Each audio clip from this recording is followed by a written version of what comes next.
Good morning, students. Today we have to read from page number 70, last paragraph. इससे पहले हमने जो पढ़ा था वो सोशल स्ट्रक्चर के बारे में पढ़ा था और उसमें हमने तीन मेन जो इसकी हायरार्कीज थी। फर्स्ट थी जैसे हायर सोसाइटी, जिसको अरिस्टोक्रेसी कहते थे, उसके बाद middle class, then lower class. इसको ही कंटिन्यू करते हैं आगे हम, क्योंकि ये कंप्लीट नहीं हुआ था कल। One writer of the early 5th century, शुरुआत की 5वीं शताब्दी के एक लेखक, द हिस्टोरियन जो इतिहासकार थे, Olympiodorus, who was also an ambassador, जो एक एम्बेसडर भी थे, एक राजदूत भी थे, tells us that the aristocracy based in the city of Rome drew annual incomes of up to 4,000 livres of gold. livres का मतलब है यहाँ पे pound, of gold from their estates. कि जो रोमन एम्पायर में या रोमन सिटी में जो भी अरिस्टोक्रेसी थी, अभिजात वर्ग था या उच्च वर्ग था, वो अपनी जागीरों से या अपनी संपत्ति से उनकी जो एनुअल इनकम होती थी वो 4,000 पाउंड होती थी, 4,000 पाउंड गोल्ड होती थी। Note counting the produce they consume directly, और इसमें वो प्रोड्यूस शामिल नहीं थी जिसको वो कंज्यूम करते थे, जिसका वो सीधे ही यूज करते थे, उपयोग करते थे। The monetary system of the late empire broke with the silver based currencies of the first 3 centuries.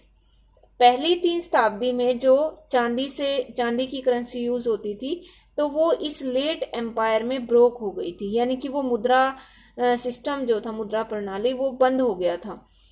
Because the Spanish silver mines were exhausted, क्योंकि जो स्पेन की चांदी की खानों में जो चांदी मिलती थी वो खत्म हो गई थी, समाप्त हो गई थी। And government ran out of the sufficient stocks of the metal to support a stable coinage in silver, और जो सरकार के पास जो भी सफिशिएंट स्टॉक्स थे, यानी कि जो भंडार थे मेटल के या धातु के या चांदी के, to support a stable coinage in silver, silver में यानी कि चांदी में मुद्रा प्रणाली को चलाने के लिए, तो वो भी कम हो गए थे। Constantine founded the new monetary system on gold, जो 4th शताब्दी में 4th सेंचुरी में कॉन्स्टेंटाइन शासक बना था, तो उसने एक नया मॉनेटरी सिस्टम शुरू किया था, मुद्रा प्रणाली, वो थी सोने पर आधारित थी। And there were vast amounts of this in circulation throughout late antiquity. Late antiquity भी हम बाद के शासनकाल को कहेंगे, कि बाद के शासनकाल यानी कि 4th सेंचुरी से 6th सेंचुरी।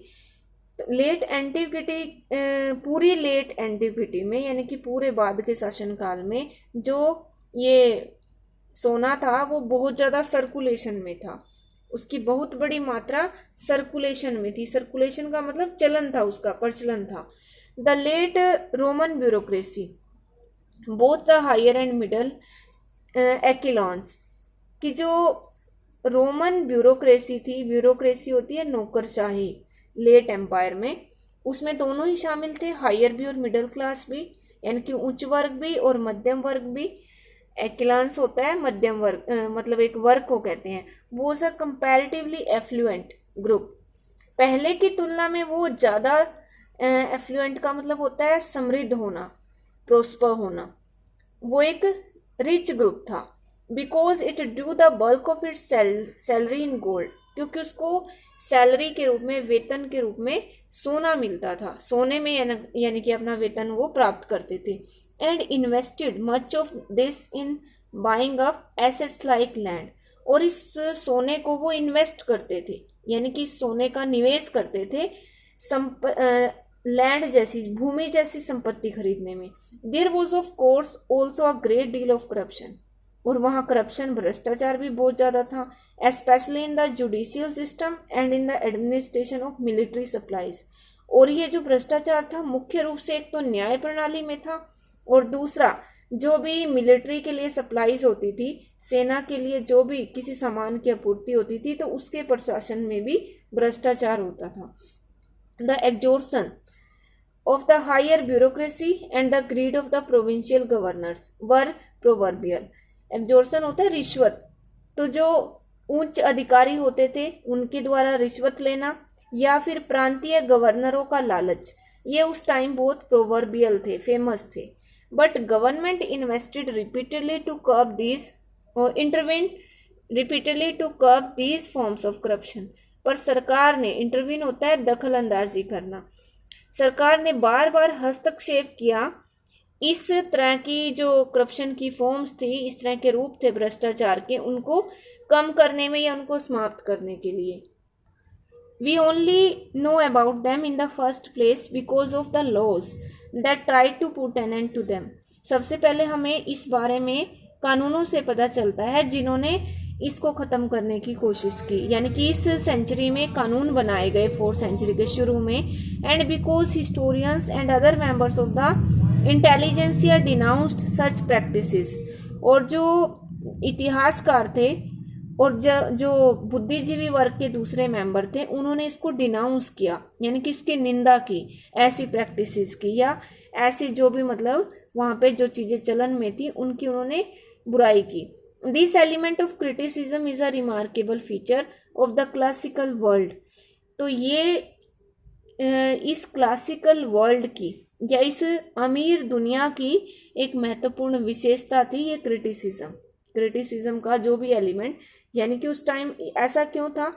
क्योंकि जो साम्राज्य था वो तानाशाही था, और तानाशाही साम्राज्य ऐसा होता है जिसमें कोई भी आवाज नहीं उठा सकता सरकार के खिलाफ। तो इसीलिए जो ये क्रिटिसिज्म थी ये एक महत्वपूर्ण विशेषता बन गई इस अमीर दुनिया की। The Roman state was an authoritarian होता है तानाशाही, authoritarian regime, in other words dissent was rarely tolerated. Roman state जो था वो तानाशाही शासन था। दूसरे शब्दों में डिसेंट होती है किसी चीज की आलोचना करना, वो कभी कभी वहां पे टॉलरेट की जाती थी, सहन की जाती थी। And government usually responded to protest with violence, और जो सरकार थी सामान्यतः वो क्या करती थी, अगर कोई विरोध करता था तो उसका आंसर वो वायलेंस के रूप में देती थी, हिंसा करती थी मतलब। Specially in the cities of the east, विशेष रूप से पूर्व के शहरों में, where people were often fearless in making fun of emperors, जहाँ पे लोग सम्राट का मजाक उड़ाने में डरते नहीं थे, फियरलेस रहते थे। Yet a strong tradition of Roman law had emerged by the 4th century. इसीलिए एक बहुत मजबूत परंपरा ऑफ रोमन लॉ, रोमन कानून की सामने आई इस 4th सेंचुरी में, यानी कि एक मजबूत कानून बना। And this acted as a brake on even the most fearsome emperors, और इस कानून ने एक ब्रेक का काम किया, एक रोक का काम किया जो सबसे भयंकर जो एम्परर होते थे, सम्राट होते थे, उनके ऊपर। भयंकर सम्राट का मतलब है यहाँ पे जिससे लोग डरते थे। Emperors were not free to do whatever they liked. अब जब ऐसा कानून बना तो सम्राट अब आजाद नहीं रहे वो सब करने में जो वो चाहते थे। And the law was actively use to protect civil rights, और इस कानून को यूज किया गया एक्टिवली क्या करने में, नागरिक अधिकारों की सुरक्षा करने में। That is why in the later 4th century it was possible for powerful bishops like Ambrose to confront equally powerful emperors when they were excessively harsh और रिप्रेसिव। इस तरीके से क्या हुआ, लेटर 4th सेंचुरी में ये संभव हो पाया कि जो भी शक्तिशाली बिशप होते थे, जैसे कि एम्ब्रोस का नाम यहाँ पे लिखा हुआ है, वो क्या करते थे, पावरफुल एम्परर से या शक्तिशाली सम्राटों से समान रूप से सामना कर सकते थे। जब कभी देवर एक्सेसिवली हार्श, जब वो सम्राट बहुत ज्यादा कठोर हो जाते थे, या रिप्रेसिव मींस दमन करने लगते थे लोगों का, अत्याचार करते थे उनपे, in their handling of the civilian population. Civilian population का मतलब जो आम जनता थी उसको हैंडल करने में अगर वो ज्यादा कठोर हो जाते थे तो बिशप उनका सामना कर सकते थे। Dear students, it's a humble request to you and your parents to pay your fees before 31st August. And if you have any financial problem, kindly contact to the principal office.